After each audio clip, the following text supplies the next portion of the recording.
Hi guys, my name is Heather, and I guess I am going over the experience as a learner of science that I've had so far.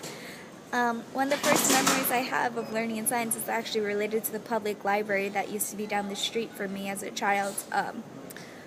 I was one of those children who didn't like our Barbie dolls. I used to go digging through the mud and pick up all the bugs. Roly-polies were my favorite because you kind of had to coax them to come back out of that little ball. And I would have this little jar, or just my pockets if I didn't have one on me. And I used to bring them home. And of course, much to my mother's dismay, she'd chuck those out the door, tell me to take pictures of it, and go out to the public library and go find out what they are and go learn it, but they're not allowed in the home. Of course, as a child, I also dissected them, which I guess is very non-ethical now that I think about it, but that's kind of where my love of science started from, or the first things I can remember of it.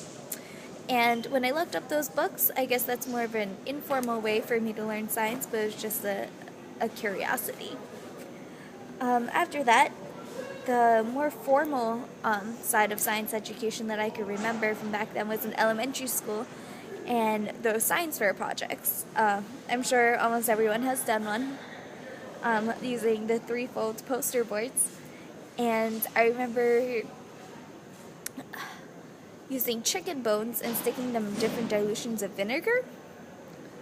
And according to the internet, it was supposed to cause it to bend and flex a little bit more depending on how much vinegar you put in. But at the end of the experiment, no matter how many times I tried, I kept getting the same,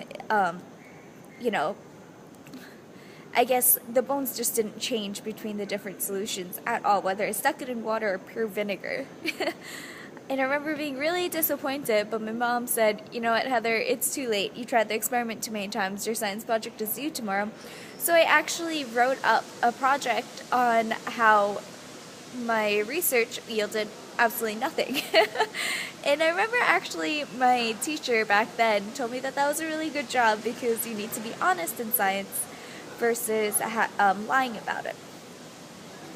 And I guess as I went on, I got more formal science education in high school, and my two favorite subjects were biology and physics, actually.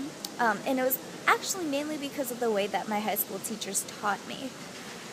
My biology teacher would carry out these crazy experiments where he'd kind of give us tools, and we'd use them, and the results are kind of model a biological system outside in the world. So things like evolution. People with shorter chopsticks hunting for food got less food. If they didn't get enough, they died off. Whereas if you had longer ones, you would keep living. And that way, you can see that naturally, the longer chopsticks would evolve if they were hereditary. And I guess in physics, I had this one physics teacher who refused to use a single textbook in that class.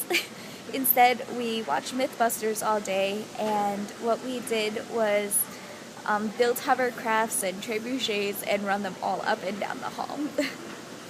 And so I guess what I can remember the most about before college about my science education, especially in secondary education, was about the more non-traditional ways, so outside of the textbook, and that's definitely what sticks out. And I got a lot more of my formal science education in college. I majored in plant science and animal science, and I actually concentrated in exotic animal nutrition. So that involved a lot of dissections of all different kinds of animals, taking care of them in vitro experiments.